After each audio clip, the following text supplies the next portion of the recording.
Se retrouver avec Isabelle Bouloc pour parler de ce dont Nathanaël vient de parler, c'est-à-dire les Journées européennes du patrimoine. Ça commence donc demain, vous l'avez compris. Double anniversaire, 30e édition. Et surtout, c'est le centenaire de la loi de 1913, figurez-vous, sur la protection des monuments historiques. Demain, on vous en montrera un certain nombre. Et voici le choix d'Isabelle Bouloc.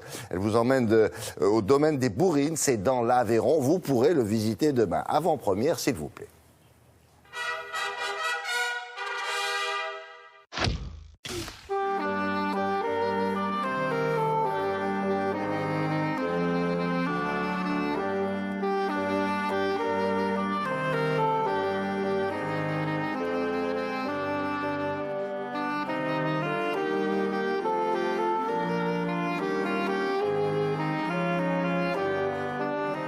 Les Bourrines est un domaine exceptionnel par à la fois son authenticité, il y a eu peu de transformations et il a surtout gardé sa fonction agricole depuis les origines.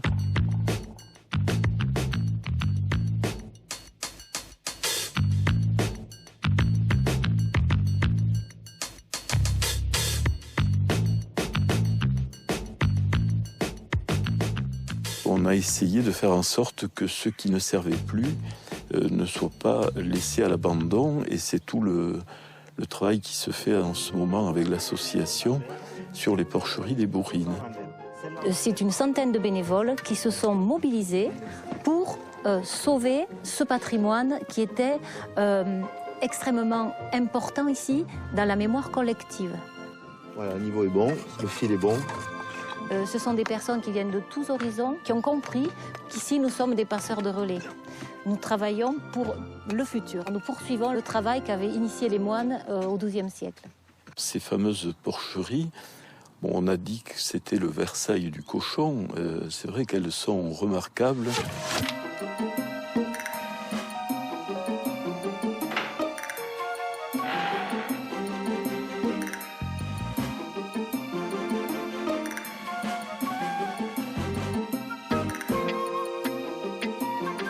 L'avantage, c'est d'abord la protection de l'environnement. On ne peut pas construire n'importe quoi autour du château.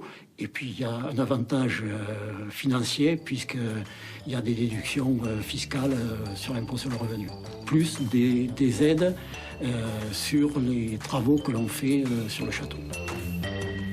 La force ou la contrainte n'ont jamais rien donné en matière de patrimoine. Le pire étant que les gens laissent tomber leur patrimoine et on a peu de possibilités de faire des travaux d'autorité.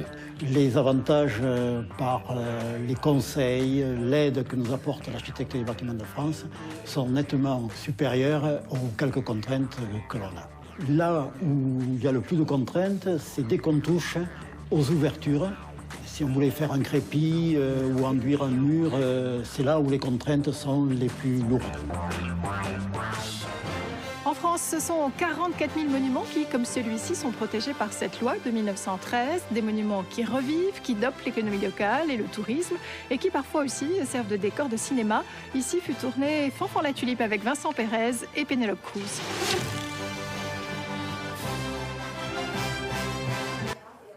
Ah oui, ce Fanfan la Tulipe là. Celui-là, c'était peut-être pas un chef-d'œuvre.